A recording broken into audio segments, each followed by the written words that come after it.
HDR wird immer beliebter und ist in den sozialen Medien angekommen. YouTube und Netflix haben schon viele HDR-Videos in ihren Angeboten. Mein heutiges Thema lautet: Ist die DJI Action 5 Pro in der Lage, HDR-Videos für die sozialen Medien zu erstellen? Wie ist eure Meinung? Schreibt es mir in die Kommentare.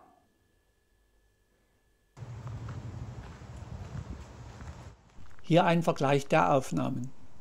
Beide Kameras wurden mit 50 fps in HLG BT 2020 und 10 Bit im Automatikmodus aufgenommen.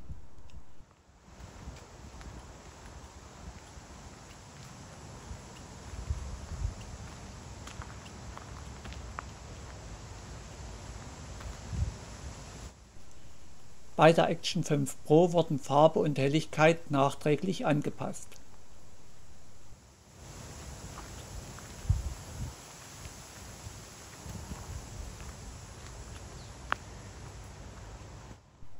Hier sind noch einige Aufnahmen, bei denen beide Kameras gleichzeitig zum Einsatz kommen.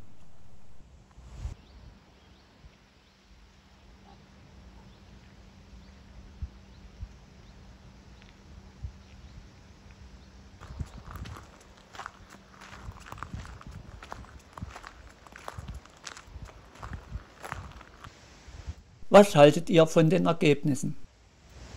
Wie würdet ihr die Kameras einsetzen?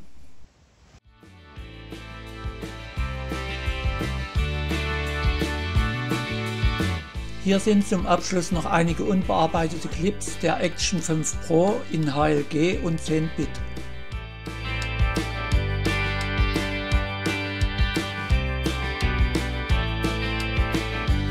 Wenn dir das Video gefallen hat, würde ich mich über ein Like und ein Abo freuen.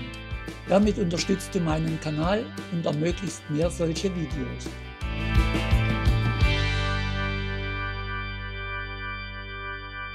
Danke fürs Zuschauen.